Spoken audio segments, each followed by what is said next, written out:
Hello my dear students, how are you all. आज हम लोग चैप्टर पढ़ने जा रहे हैं, chapter number 8, journal and leisure.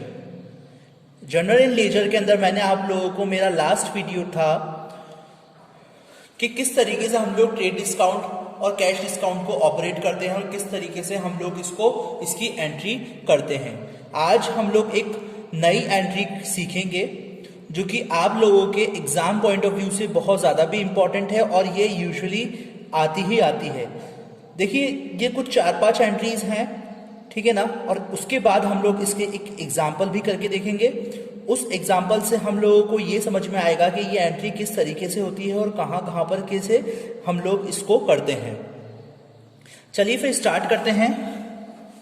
देखिए, फर्स्ट एंट्री जो है वो होगा 6 नंबर की, गुड्स टेकन फॉर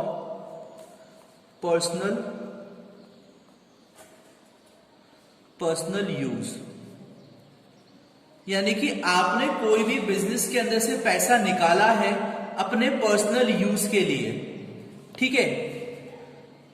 आपने कोई भी पैसा, अगर आपने पैसा निकाला है अपने पर्सनल यूज के लिए बिजनेस में से, ठीक है, तो उसकी एंट्री क्या होगी। मैंने आप लोगों को पहले ही बताया था कि ये जो एंट्री होती है इसको हम लोग ड्राइंग के अंदर लिखते हैं, ठीक है।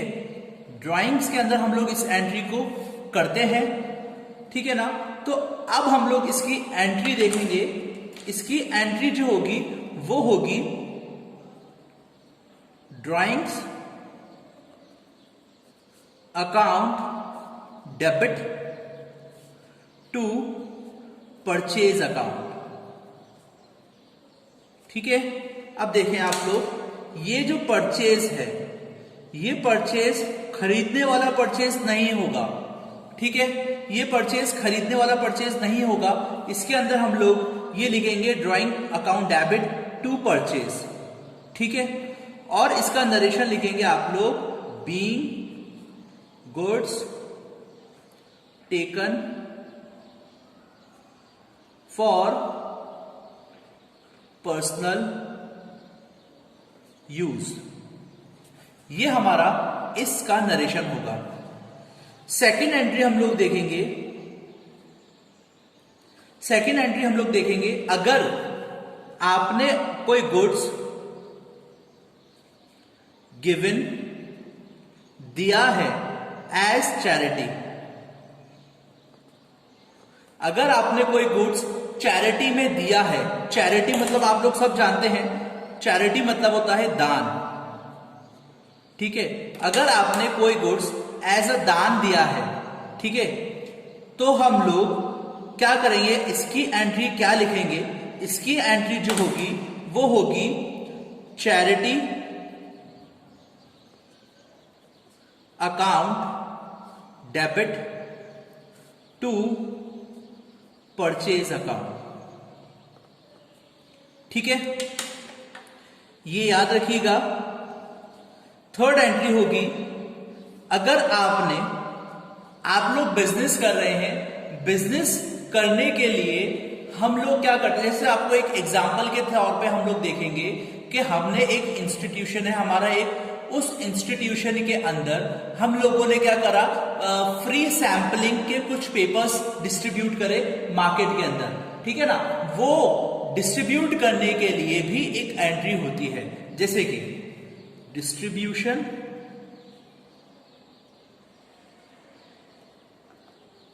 ऑफ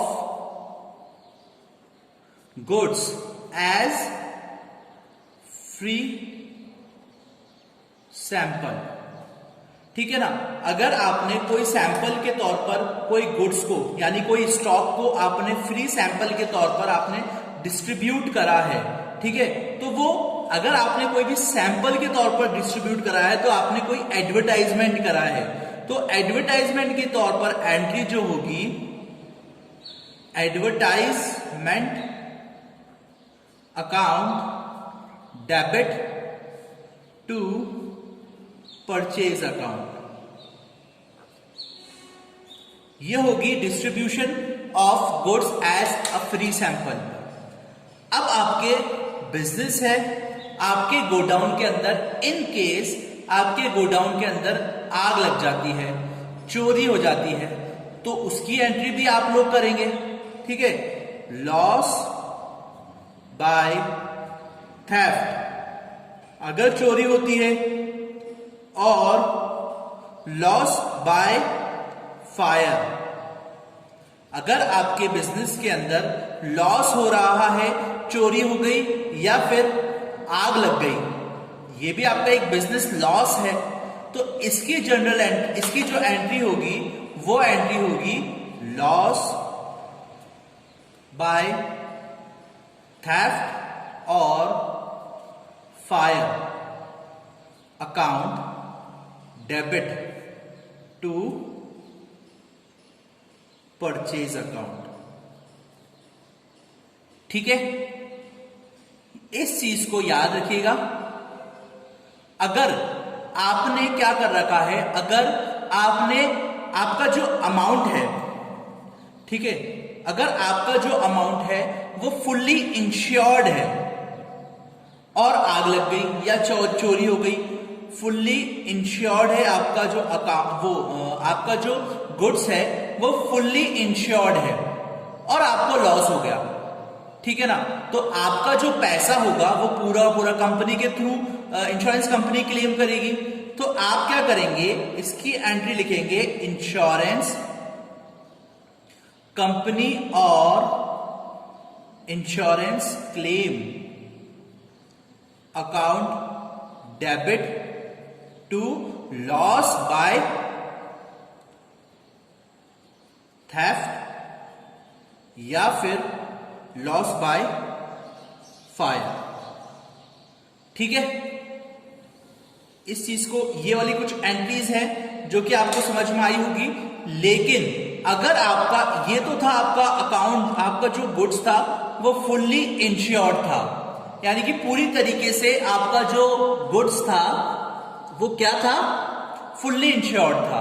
पूरा अपने जो गुड्स है, यानी कि आपका 10,000 रुपए का माल जला है और वो पूरे के पूरे 10,000 रुपए का माल जो था, वो पूरा 10,000 रुपए का माल जो था वो इंश्योर्ड था, यानी कि आपको कंपनी से 10 के 10,000 रुपए मिल जाएंगे। तो ये एंट्री होगी। ठीक है, in case when the goods are partially insured. ठीक है, अगर आपका गुड्स कुछ ही इंश्योर्ड था, मतलब आपका 10,000 रुपए का जो माल था वो जल गया, उसमें से आपका 7,000 रुपए का माल जो था वो इंश्योर्ड था, गुड्स जो था वो इंश्योर्ड था, तो आपका 3,000 रुपए का जो नुकसान हुआ है, यानी कि प्रॉफिट एंड लॉस के अंदर हम लोग करेंगे इसको, क्या होगी इसकी entry, insurance company account debit to loss by theft, loss by theft. अब जो बीच में हम लोगों को नुकसान हुआ, वो नुकसान कहां पर जाएगा, प्रॉफिट एंड लॉस के अंदर। ठीक है, अकाउंट डेबिट। तो यहां पर तो 10,000 रुपए का माल आ जाएगा, 7,000 रुपए का माल इंश्योर्ड था, 3,000 रुपए का माल जल गया, यानी कि हम लोगों को नुकसान हो गया, तो वो profit and loss account debit के अंदर चला जाएगा। अब आपने क्या करा, आपने इंश्योर्ड तो करवा रखा है, अब इंश्योर्ड करवाने के बाद आपका जो गुड्स था उसके अमाउंट अब रिसीव्ड हो गया। ठीक है, when claim is received from insurance company. ठीक है, इंश्योरेंस कंपनी से आपका पूरा का पूरा अमाउंट जो था वो रिसीव्ड हो गया, तो क्या होगी entry, bank account debit to insurance company. इसके अंदर प्रॉफिट एंड लॉस नहीं आएगा या फिर लॉस बाय थेफ्ट और फायर नहीं आएगा। समझ में आया? इन केस आपने 4,000 रुपए का, आपने 10,000 रुपए का जो माल था, ठीक है ना, 10,000 रुपए का जो माल आपका लॉस बाय थेफ्ट या फिर लॉस बाय फायर हुआ, उसमें से आपका 7,000 रुपीज जो था आपका अमाउंट मिल गया। 3,000 रुपए का तो आपको लॉस हुआ, लेकिन 7,000 रुपीज का जो अमाउंट था वो आपको मिल चुका है। 3,000 रुपीज का तो नहीं मिला है, लेकिन 7,000 का अमाउंट आपको मिल चुका है। तो आप उसकी एंट्री क्या करेंगे? When stock is not insured, है ना। अगर आपका कोई भी माल जल गया है, सपोज करें कोई भी आपका 10,000 रुपए का माल है और वो 10,000 रुपए का माल पूरा का पूरा जल गया है, ठीक है, तो उसकी एंट्री क्या होगी? इंश्योर्ड इज नॉट इंश्योर्ड, ठीक है। When stock is not insured, तो उसकी एंट्री जो होगी वो होगी profit and loss account debit to loss by theft और फायर। बस ये ही कुछ जनरल एंट्रीज थी जो कि हम लोगों को सीखनी थी। इसी जनरल एंट्री से हम लोगों को आगे के जो ट्रांजैक्शंस होंगे वो ट्रांजैक्शन हम लोग कंप्लीट करेंगे। अब मैं आप लोगों को एक क्वेश्चन करवाऊंगा, इलिस्ट्रेशन नंबर 11, ठीक है। वो इलिस्ट्रेशन जो कि आप लोगों को ये सारी की सारी एंट्रीज को समझने में, ठीक है, आसानी होगी, ठीक है। तो मैं आप लोगों को जो ये नेक्स्ट वीडियो के अंदर मैं आपको एक क्वेश्चन करवाऊंगा, वो क्वेश्चन से आप लोगों को पूरा का पूरा ये सारी की सारी एंट्रीज समझ में आ जाएगी। तो अब हम लोग मिलेंगे नेक्स्ट वीडियो के अंदर, तब तक के लिए पढ़ते रहिए। Thank you, have a great day.